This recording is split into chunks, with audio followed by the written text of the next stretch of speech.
தமிழ்நாட்டில் மின்சார வாகனங்களின் எண்ணிக்கை அதிகரித்து வருவதால் தேசிய மற்றும் மாநில நெடுஞ்சாலைகளில் மின்வாரியம் சார்பில் முதற்கட்டமாக 200 சார்ஜிங் நிலையங்களை அமைக்க தமிழக அரசு திட்டமிட்டுள்ளது.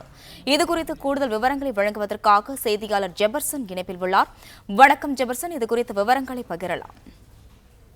தமிழகத்தில் உள்ள தேசிய நெடுஞ்சாலைகள் மற்றும் மாநில நெடுஞ்சாலைகளில் இருசக்கர வாகனங்கள் மற்றும் 4 சக்கர வாகனங்கள் சார்ஜிங் ஸ்டேஷன் அமைக்கும் பணி விரைவில் தொடங்கப்பட உள்ளதாக மின்சார வாரிய அதிகாரிகள் தகவல் தெரிவித்திருக்கிறார்கள். தமிழகத்தில் மின்சார வாகனத்தினுடைய பயன்பாடு மெல்ல மெல்ல அதிகரித்து வருகிறது. அதை கருத்தில் கொண்டு சுற்றுச்சூழல் பாதிப்பு இல்லாத மின்சார வாகனத்தை பயன்பாட்டை அதிகரிக்க தமிழக அரசு பல்வேறு நடவடிக்கைகளை மேற்கொண்டு வருகிறது.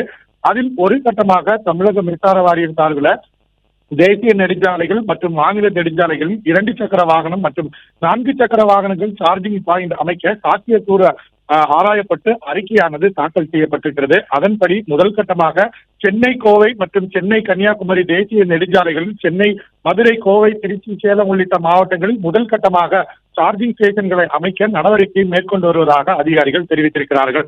முதல் கட்டமாக தமிழகம் முழுவதும் 200 சார்ஜிங் ஸ்டேஷன்கள் அமைக்கப்பட இருப்பதாகவும் அதிகாரிகள் தெரிவித்திருக்கிறார்கள். அதே போல தேசிய நெடுஞ்சாலைகள் மட்டும் தேர்வு செய்யப்பட்டு அதில் 19 இடங்கள்ல சார்ஜிங் பாயிண்ட்களை அமைக்க அதிகாரிகள் திட்டமிட்டிருக்கிறார்கள். இதற்காக தமிழக மின்சார வாரியம், மாநகராட்சிகள், பொதுப்பணித்துறை, தேசிய மற்றும் மாநில நெடுஞ்சாலைத்துறை அதிகாரிகள் ஒன்றிணைந்து இந்த பணியை மேற்கொள்ளவும் திட்டமிட்டிருப்பதாக தகவல் வெளியாகிறது. விரைவில் இந்த சார்ஜிங் பாயிண்ட்கள் அமைப்பதற்கான இடம் தேர்வு செய்யப்பட்டு அதற்கான பணிகள் விரைவில் தொடங்கப்படும் என்றும் தெரிவித்திருக்கிறார்கள்.